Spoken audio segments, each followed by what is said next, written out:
There is something people misunderstand about avoidant individuals. They think avoidants are cold. They think avoidants do not feel enough. They think the problem is a lack of love. But that is rarely the truth. An avoidant often feels deeply, sometimes unbearably deeply. They have simply trained themselves to survive by disconnecting from what they feel.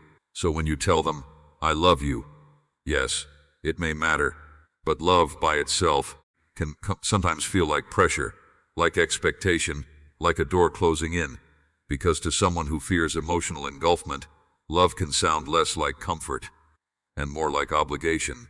This is why certain words, simple, almost ordinary words, can reach an avoidant in places that declarations of love never touch. Not because these words are more romantic, but because these words make them feel something far rarer safe enough to stay. And once an avoidant feels emotionally safe, their heart starts opening in ways they themselves do not fully understand. Today, we are going to talk about 3 words that bypass their defenses, and why these words often mean more to them than "I love you" ever could. Avoidants become experts at looking unaffected. They know how to sit in silence and make it seem like nothing touches them. They know how to answer with one-word replies, change the subject, stay busy, stay logical, or emotionally disappear just enough that no one can fully reach them. To the outside world, this often looks like someone who simply does not care enough, someone detached, someone difficult, someone impossible to read. But what many people fail to understand is that avoidant behavior is often built on years of feeling unseen in the moments they most needed to be understood. Somewhere in their earlier emotional life, they learned that expressing too much need, too much fear, too much softness did not lead to comfort. It led to disappointment, criticism, or emotional suffocation. So they adapted.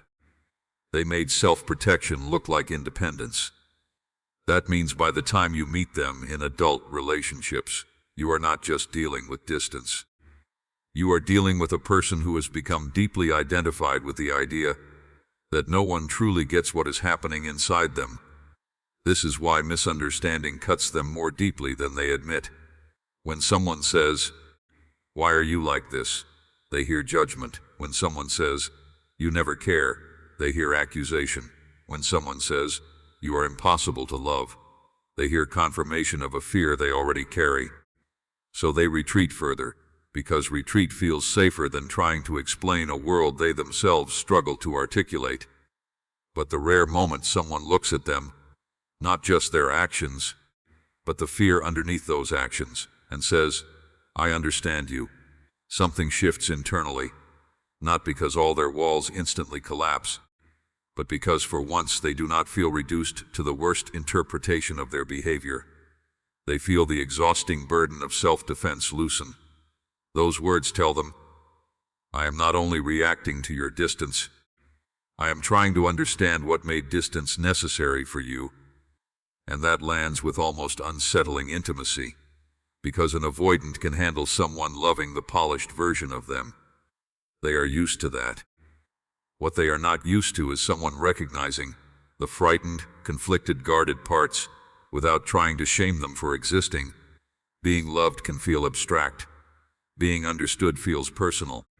It touches the exact place where they have spent years believing they would remain emotionally untranslated. For someone who has survived by assuming no one will ever truly see them, understanding does not feel like a nice gesture. It feels like emotional oxygen. One of the deepest struggles for an avoidant is not that they do not want connection. It is that connection often arrives carrying urgency. And urgency is what makes them pull away. People who care about them usually think that if they ask more questions, seek more reassurance, or push for more emotional clarity, they are helping the relationship move forward. They believe love should create momentum. If something matters, talk about it now. If feelings are real, define them now. If there is confusion, solve it now. But an avoidant does not experience that as loving initiative. They experience it as pressure. The moment they sense that someone needs an immediate emotional response from them, their nervous system begins to tighten. They start feeling watched, measured, silently tested. Even if the other person is simply asking for closeness, the avoidant feels as though there is a demand hidden underneath. Prove that you can show up correctly, or this relationship becomes unstable. That internal pressure creates panic they rarely verbalize, because avoidants are often not quick processors of emotion. They do not always know what they feel in real time. Sometimes they need distance before they can even identify whether they are hurt, afraid, overwhelmed, or attached. So when someone stands in front of them, emotionally saying, "Talk to me, tell me what this means, tell me where this is going," it can feel like being asked to produce an answer in a language they are still translating. This is why the simple phrase, "Take your time," can affect them so deeply. Those 3 words remove the invisible stopwatch. Suddenly, they are not being told that their pace is a problem. They are not being made to feel defective because they need longer to open, longer to trust, longer to name what is happening inside them. Instead, they hear something they almost never hear in intimate relationships. You are allowed to arrive at this connection in your own rhythm. That is profoundly calming, because most avoidants are accustomed to losing people at the exact speed of their hesitation. Their slowness has often been interpreted as disinterest, and their silence has often been punished. So they come to expect that every close relationship contains a countdown. Respond correctly before the other person becomes frustrated. Take your time interrupts that fear. It tells them that closeness is not being held over their head as a timed exam. And when they no longer feel rushed, something surprising happens. They begin to move closer on their own, not because they were forced there, but because safety gave them enough room to choose it. People often assume that avoidants are the least afraid of losing someone because they seem the quickest to detach. They seem composed after arguments, distant during emotional moments, and strangely capable of acting as if nothing has affected them. From the outside, it can look like they are always 1 foot out the door. But what appears to be detachment is often a strategy of preemptive control. Avoidants do not distance themselves because loss means nothing to them. Very often, they distance themselves because loss means too much, and they cannot tolerate feeling at the mercy of it. So instead of openly needing reassurance, they manage their fear by convincing themselves they do not need anyone too deeply. They create emotional exits before anyone else can shut the door on them. This is why they can look independent while secretly expecting abandonment. Somewhere inside, there is a quiet assumption that relationships are stable only until they become inconvenient, only until they become emotionally messy, only until they reveal the parts of them that are harder to love. The inconsistency, the shutdowns, the withdrawal, the inability to always provide neat emotional reciprocity. They may never say this aloud, but many avoidants carry a private belief. People stay while I am easy, but they leave when I become difficult. So, every conflict, every misunderstanding, every moment they cannot give enough emotionally can trigger that old expectation. They start scanning for signs that the other person is getting tired, disappointed, or ready to walk away. And because they anticipate departure, they often become colder first. If they can create distance themselves, they feel less vulnerable to the pain of being left. That is why the words, "I'm not leaving," can strike such a deep internal chord, not when said dramatically in the middle of chaos, and not as an empty promise used to control them, but when those words are backed by calm consistency, when the other person does not disappear at the first sign of emotional complexity. Because then the avoidant is confronted with something unfamiliar. A person who does not treat their defensive moments as automatic grounds for abandonment. That unsettles them in the most intimate way. They begin waiting for the usual pattern, for frustration, for withdrawal, for punishment, and when it does not come, their nervous system has to reconsider its oldest assumption. Maybe closeness does not always end the moment I become hard to handle. Maybe someone can witness my retreat without instantly retreating harder. This does not make them melt overnight. In fact, It can make them suspicious at first, but repeated steadiness slowly reaches places grand declarations never touch, because love can be spoken in passionate moments. Staying is what makes the words believable. And for someone who has built their whole emotional architecture around expecting eventual departure, consistent presence feels almost like being loved in a language they have never heard before. One of the biggest misconceptions in relationships with avoidance is the belief that if you want them to open up, you need to pursue them harder. People think more effort will create more intimacy, so they send longer messages, ask deeper questions, push for emotional conversations, and keep trying to crack the silence with intensity. Their logic is understandable. If I show enough love, enough concern, enough insistence, eventually they will respond. But avoidants often do not interpret persistent pursuit as romance. They interpret it as being emotionally cornered. The more they feel that someone urgently needs access to their inner world, the more exposed they begin to feel. It is as if every unanswered question becomes a spotlight. Every request to just tell me what you're feeling becomes a stage they are unprepared to stand on. They start sensing that they are expected to perform emotional fluency on command, and that expectation alone can make them shut down. This is where people accidentally get it wrong. They focus on pursuit, when what the avoidant actually needs is permission. Detachment not to have immediate language. Permission not to be emotionally graceful all the time. Permission not to turn every silence into a crisis. Avoidants are often carrying a hidden shame that they are bad at closeness. They know they frustrate people. They know their pauses can hurt others. They know they do not respond in the ideal warm, reassuring, transparent way relationships seem to require. Because of that, every attempt to force vulnerability can deepen the feeling that they are failing some invisible emotional exam. But when someone offers permission instead of pressure, the dynamic changes. Simple phrases like, "You don't have to explain everything right now," or "It's okay if you need a minute," or "We can talk when you feel ready," do something powerful. They remove the humiliation of not knowing how to instantly connect. Suddenly the avoidant is not being treated like a problem to solve. They are being treated like a human being allowed to have an internal process. That distinction matters more than most people realize, because honesty cannot grow where exposure feels dangerous. An avoidant does not usually withhold because they enjoy distance for its own sake. They withhold because emotional expression often feels high risk. What if they say the wrong thing? What if they disappoint you? What if they reveal confusion instead of certainty? What if vulnerability creates more demands they cannot sustain? Permission lowers those stakes. It communicates that connection does not require a flawless performance. And ironically, the moment they no longer feel forced to produce intimacy, intimacy becomes far more possible.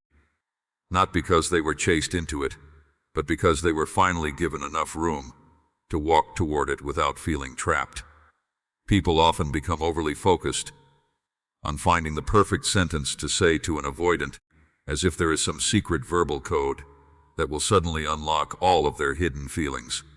They search for the exact phrase, the exact timing, the exact emotional appeal that will finally make this guarded person soften. But the truth is, avoidants are not transformed by language alone. They are transformed by the emotional atmosphere that language creates. This is an important distinction because many words can sound loving on the surface while still carrying pressure underneath. "I miss you" can sound like a complaint. "Talk to me" can sound like a demand. "Do you even care?" can sound like an accusation. Even "I love you," depending on the moment, can feel less like warmth and more like an expectation to respond with equal emotional intensity. So the avoidant does not only hear the literal words, they hear the nervous system message behind the words. Are you asking me to perform? Are you disappointed in me? Are you emotionally chasing me? Am I about to be made responsible for your distress? These are the hidden questions their body is scanning for. That is why certain phrases have such a disproportionate impact. Not because the vocabulary is magical, but because the feeling underneath those phrases is non-threatening. I understand you communicates that they are not under attack. Take your time communicates that they are not failing a deadline. I'm not leaving communicates that connection is not hanging by a thread every time they become quiet.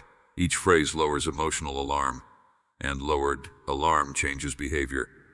More than persuasion ever will. Human beings do not open because they are argued into opening. They open when their body no longer feels the need to defend. This is especially true for avoidants, whose entire relational pattern is built around defense. Defense against engulfment, defense against criticism, defense against dependence, defense against the possibility that closeness will become too demanding or too painful. So when someone consistently speaks in a way that does not activate those defenses, the avoidant begins experiencing something unfamiliar. Rest. They stop scanning every interaction for emotional landmines. They stop preparing for interrogation. They stop assuming every conversation is about what they are doing wrong. And in that calmer internal state, warmth starts surfacing almost naturally.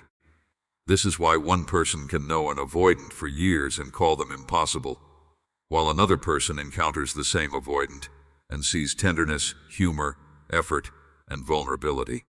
The difference is not that one loved harder. The difference is that one created less threat. Because when a person no longer feels hunted inside connection, they do not have to keep running from it. Many people enter relationships believing that love, if expressed strongly enough, should be enough to heal distance. They think if they keep reassuring, keep confessing, keep proving devotion, eventually the avoidant person will feel secure and respond with the same openness. It seems logical. Surely hearing "I love you" again and again should melt fear. But this is where many people misunderstand the order in which emotional intimacy actually works. Love does not automatically create safety. Safety is what allows love to be received. To an avoidant, love can be deeply confusing when it arrives before trust has been established. Because love is not just a sweet statement to them, it implies closeness, expectation, emotional responsibility, and the possibility of being depended on. All the very things that can activate their defenses. So when someone says "I love you," the avoidant may appreciate it, may even feel moved by it internally, but another part of them immediately starts asking harder questions. What does this now require from me? Can I give enough back? What if I disappoint this person? What if this becomes too much and I lose myself inside it? This is why love can sometimes bounce off them, instead of sinking in. Not because they are heartless, because their nervous system still reads intimacy as potentially overwhelming. Without safety, love feels like being handed something precious while your hands are still shaking. You cannot hold it properly. But when safety has been built first, through patience, consistency, understanding, and the repeated absence of emotional punishment, something begins to change. The avoidant slowly stops associating closeness with immediate danger. They start learning that connection does not always mean pressure, criticism, or engulfment. They realize they can be imperfect, delayed, uncertain, and still not lose the relationship. That realization creates internal space, and love needs space to land.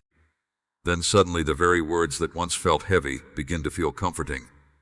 "I love you" no longer sounds like a test they might fail.